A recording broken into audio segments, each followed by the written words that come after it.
नमस्कार संस्कृताय प्रिय छात्र छात्री बंदे संस्कृतमेर पक्ष থেকে সকলকে আন্তরিক প্রীতি ও শুভেচ্ছা জানাই। আজ তোমাদের সংস্কৃত পরীক্ষা ছিল, তোমরা সকলেই সংস্কৃত পরীক্ষা দিয়ে এসেছো। আশা করি তোমাদের সকলেরই ভালো হয়েছে। আমি এখন তোমাদের এমসিকিউ এবং এসএকিউ গুলো আলোচনা করব। তোমরা পারলে একটু উত্তরগুলো মিলিয়ে নিও। দেখো, প্রথমে আমাদের রয়েছে গণ্ডকোত্থানম কোথায় দেখা যায়। এর সঠিক উত্তরটি হবে পর্বত ও বনভূমিতে, মানে অপশন নাম্বার ডি হবে তোমাদের সঠিক উত্তর। এবং কুবলয় শব্দের দ্বারা প্রতীতি হয়, এর সঠিক উত্তর হবে অপশন নাম্বার সি নীলপদ্ম।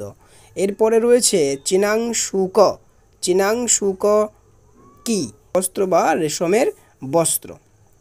এরপরে তোমাদের রয়েছে মহার্ঘ শব্দটির অর্থ কি। এর সঠিক উত্তরটি হবে বহুমূল্য। সঠিক উত্তর হবে কি বহুমূল্য।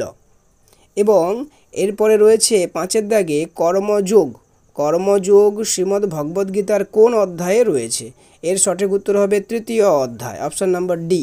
এরপরে রয়েছে কৃষ্ণ কাকে উপদেশ দিয়েছেন। কৃষ্ণ অর্জুনকে উপদেশ দিয়েছেন, অপশন নাম্বার ডি। এরপরে দেখো রয়েছে মুনিবর কন্যে, এখানে মুনিবর কে। এখানে মুনিবর হচ্ছে জহ্নমুনি, অপশন নাম্বার এ। এরপরে তোমাদের রয়েছে 8 দাগে গঙ্গা স্তোত্রমের রচয়িতা কে। গঙ্গা স্তোত্রমের রচয়িতা হবে শঙ্করাচার্য, অপশন নাম্বার ডি।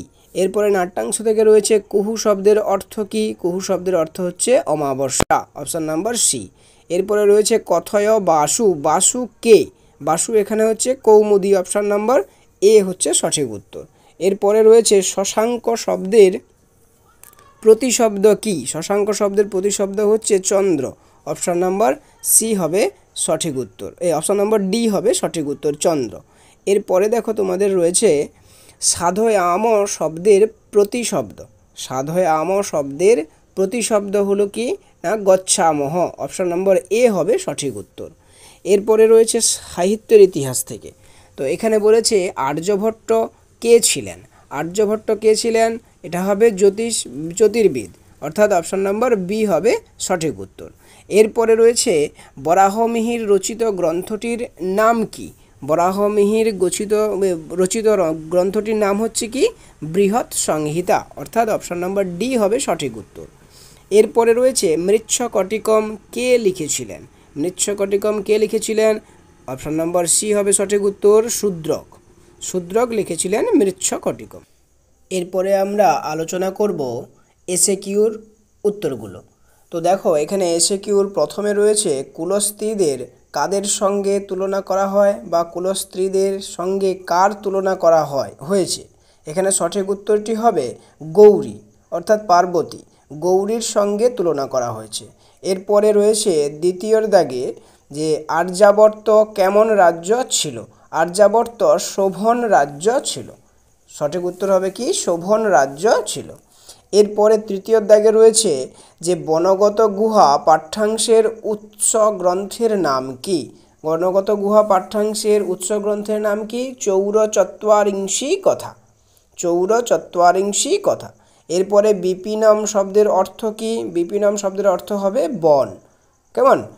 এরপরে যে পদ্যাংশ রয়েছে, এই পদ্যাংশ থেকে কি বলা হয়েছে না শ্রীমদ্ ভগবদ গীতার উৎস কি। এটা হবে মহাভারতের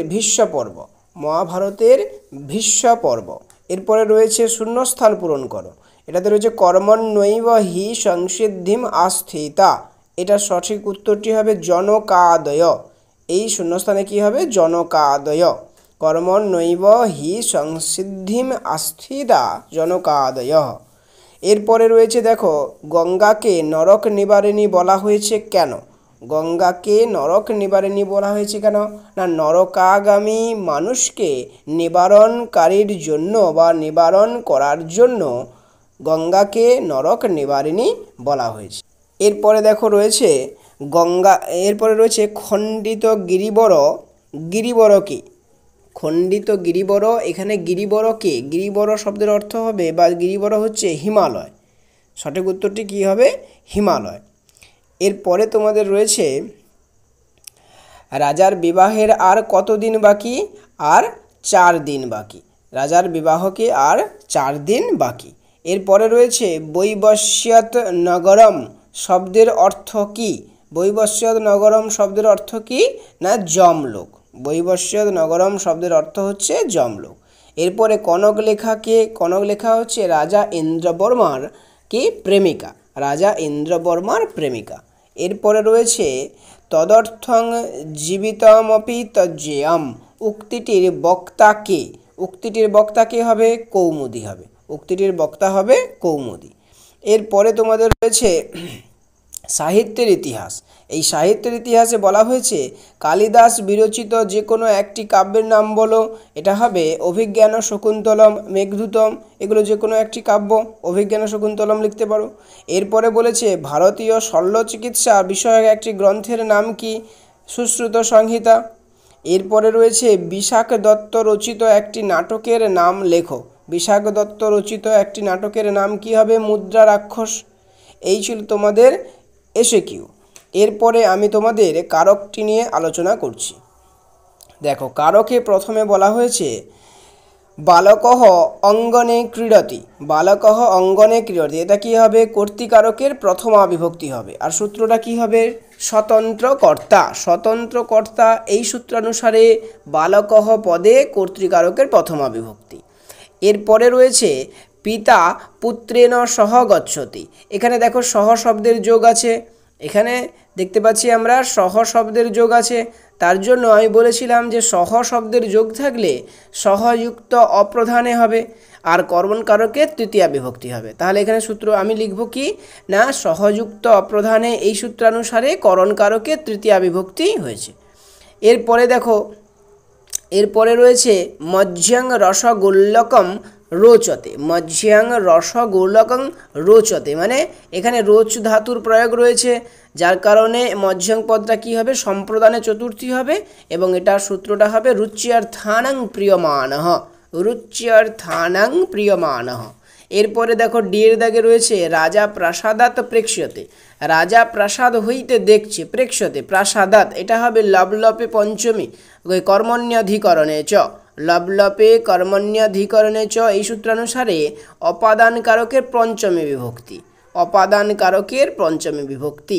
এরপরে শেষে রয়েছে দেখো পর্বতেষু হিমালয়ঃ শ্রেষ্ঠ।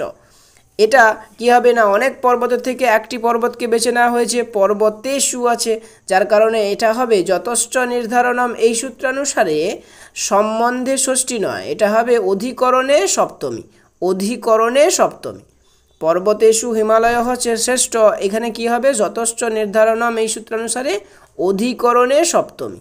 অধিকরণে সপ্তমী, ঠিক আছে? তো এইগুলো এবং পরবর্তী যে কোশ্চেনগুলো রয়েছে আমি পরপর করে আলোচনা করে দেব।